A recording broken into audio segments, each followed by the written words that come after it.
کہ 3 دوست تھے سفر میں، تو ایک آگے بڑھ گیا اور منزل پر پہنچ گیا، اللہ کے نبی، پھر دوسرا چلا اور وہ منزل پر پہنچ گیا، ابو بکر، اب تیسرا راستے میں ہے۔ اب مسجد میں داخل ہوئے تو آپ کے ادھر ابو بکر تھے، ادھر عمر تھے رضی اللہ عنہ، سامنے صحابہ بیٹھے تھے۔ آپ نے ان سے فرمایا، دیکھ رہے ہو ہاکذا نحشر یوم القیامہ، میں قیامت کے دن ایسے اٹھوں گا، میرے سیدھے ہاتھ ابو بکر ہوگا، الٹے ہاتھ عمر ہوگا۔ ملہم مراد، سارے مرید، ایک شخص مراد، کتنے بڑے آدمی۔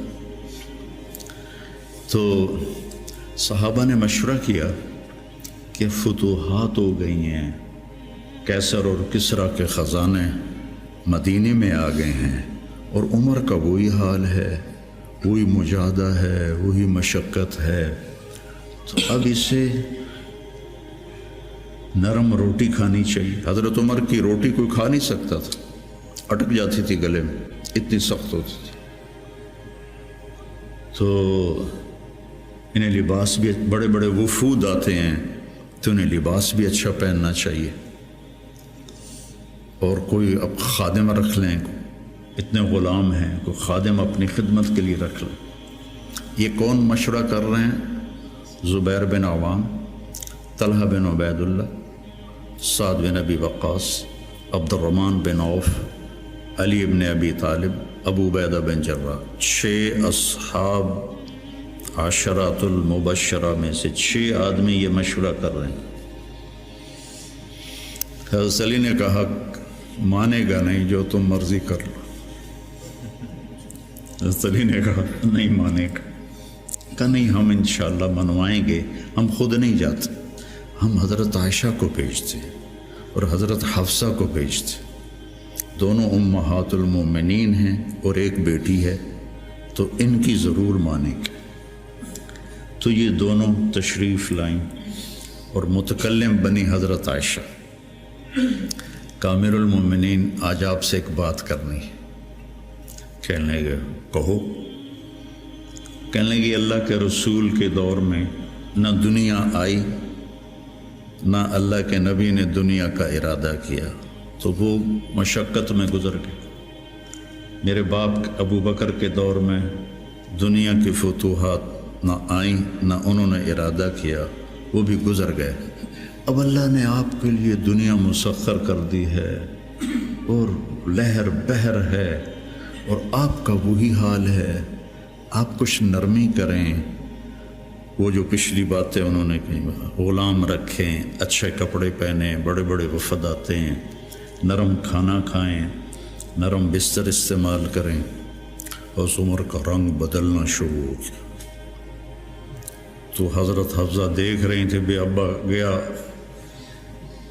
چھت نال، تو جب حضرت عائشہ خاموش ہوئی تو کہنے لگے، یہ بتاؤ تمہیں یہ کس نے بھیجا ہے؟ تو کہنے لگی، پہلے کوئی ہاں نہ کرو تو پھر ہم بتائیں گے۔ کہنے لگے، اگر مجھے پتہ چل جائے نا کہ تمہیں کس نے بھیجا تو میں مار مار مار کے ان کے چہرے لہو لہان کر دوں۔ پھر فرمانے لگے، حفصہ تو گھر والی ہے نا، یہ بتا کبھی اللہ کے نبی نے 2 ٹائم کھانا کھایا؟ زندگی میں کبھی 2 وقت کھانا کھایا؟ وہ کہنے لگی نہیں۔ فرمانے لگے، صبح کھاتے تھے تو شام نہیں کھاتے تھے، شام کو کھاتے تھے تو صبح نہیں کھاتے تھے، کہ جی اللہم نعم۔ ایک دفعہ تو نے ایک چھوٹے سے میز پر کھانا رکھ کے دیا تھا، تمہیں یاد ہے؟ تو اللہ کے نبی نے اٹھا کے زمین پہ رکھ لیا تھا اور کہا تھا، آکل کما یاکل العبد، کہ جی اللہم نعم۔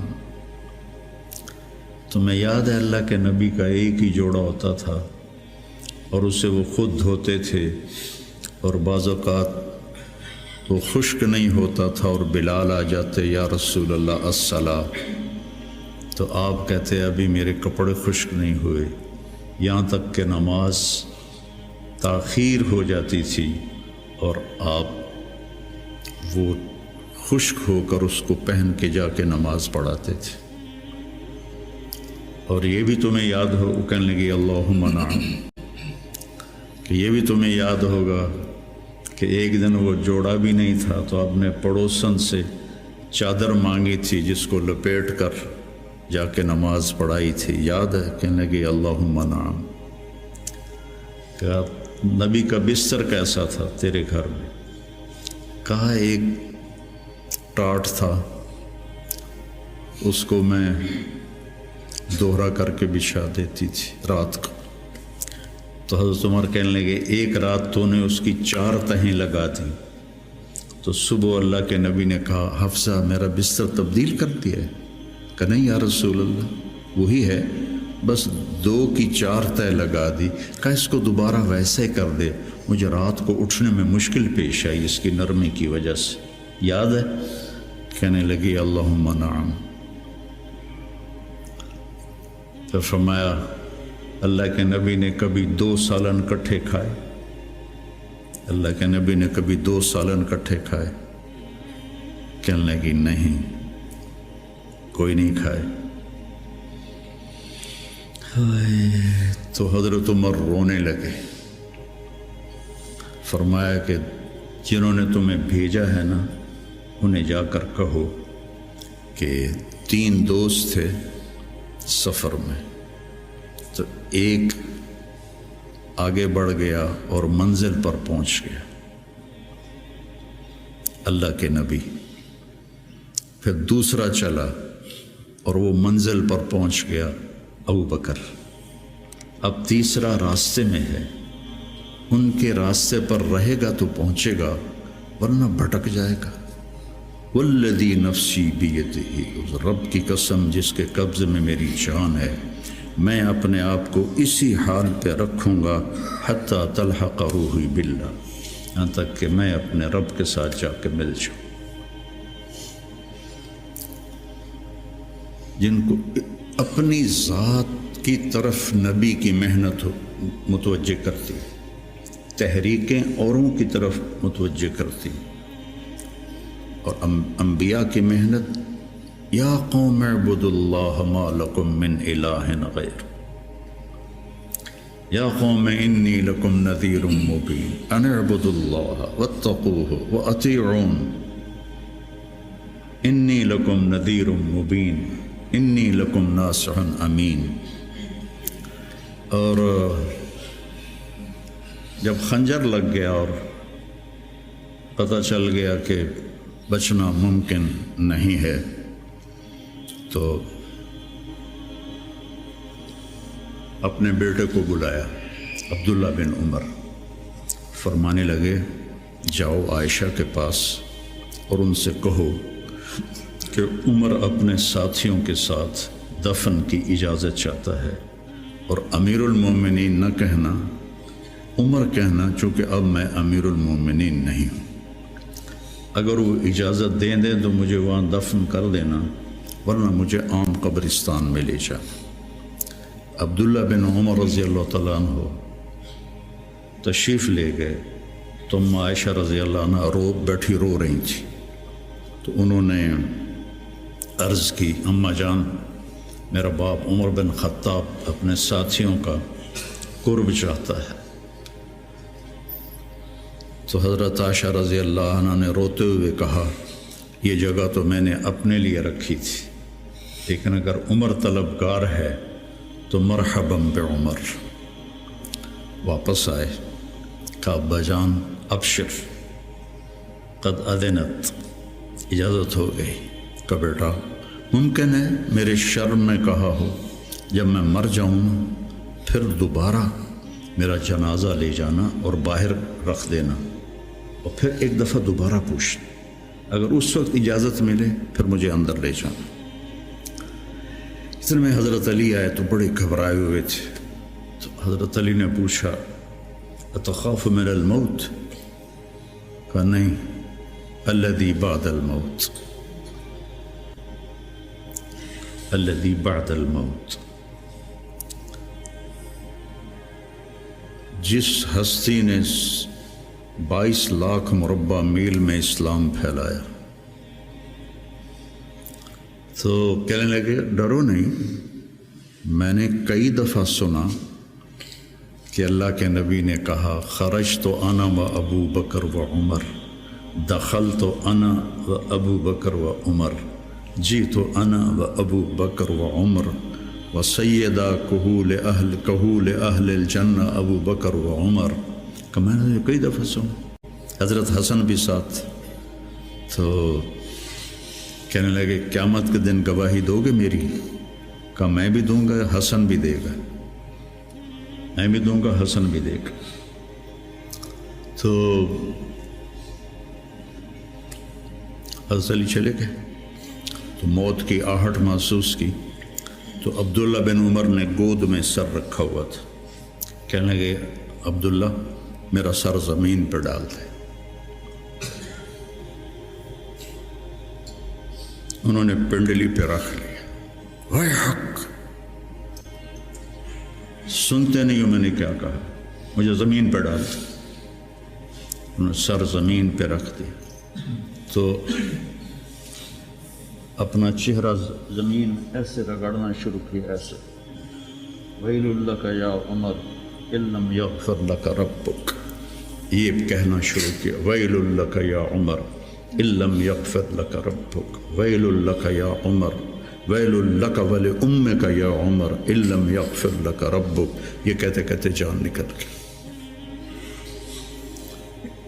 اور لوگ اکٹھے ہوئے، تو حضرت عبداللہ ابن عباس کہتے ہیں کہ کسی نے میرے کندھے پہ ہاتھ رکھا، تو میں نے مڑ کے دیکھا تو علی تھے، رو رہے تھے، کہہ رہے تھے کہ نہیں، بات کی بات، حضرت صہیب رومی نے جنازہ پڑھایا، وصیت کی تھی میرا جنازہ صہیب پڑھائے، ان 6 کو تو ڈال دیا تھا نا شورا میں، تو صہیب نے جنازہ پڑھایا، جنازہ اٹھایا گیا اور آ کر حضرت عائشہ کے دروازے پر رکھا گیا، اور عبداللہ بن عمر آگے بڑھے کہ اماں جان میرا باپ حاضر ہے، اندر آنے کی اجازت چاہتے۔ تو عائشہ رضی اللہ عنہا نے اپنی چادر اٹھائی اور اپنے آپ کو ڈھانپا اور باہر نکل گئی، مرحبا بعمر۔ تو جب آپ کی تدفین ہو رہی تھی تو عبداللہ بن عباس نے کہا کہ میرے کندھے پر کسی نے ہاتھ مارا، تو میں نے دیکھا تو علی رضی اللہ عنہ رو رہے تھے، کہہ رہے تھے عمر مجھے پتا تھا تیرے سوا یہاں اور کوئی نہیں آ سکتا، تیرے سوا یہاں اور کوئی نہیں آ سکتا، مجھے پتا تھا تو یہیں آئے گا۔ علم کا یہ منتہا ہے، اس کو اگر ہم اپنے آپ ذات کو بیچ میں سے نکال دیں گے تو ہم گرنا شروع ہو جائیں گے۔ تجھے کیوں فکر ہے اے گل دلے صد چاک بلبل کی، تو اپنے پیرہن کے چاک تو پہلے رفو کر لے۔ عائشہ رضی اللہ عنہ موت کی سکرات میں تھی، تو عبداللہ ابن عباس رضی اللہ عنہ نے آنے کی اجازت چاہی، تو جنگ جمل کے بعد سے بول چال بند تھی، کیونکہ عبداللہ ابن عباس حضرت علی کی طرف سے لڑے تھے باقاعدہ، تو آپ کے پاس عبداللہ بن زبیر اور مسور بن مخرمہ رضی اللہ عنہ بیٹھے ہوئے تھے، تو حضرت عائشہ رضی اللہ عنہ خاموش ہو گئی، اتنا اثر تھا اس بات کا۔ تو ان کا حبر الامہ ہے اور ابن عم الرسول ہیں، اجازت دے دیں۔ تو حضرت عائشہ روئے جا رہی تھی اور ان کی بڑی چادر آنسوں سے بھیگ چکی تھی، ساری چادر۔ جب وہ آئے تو کہنے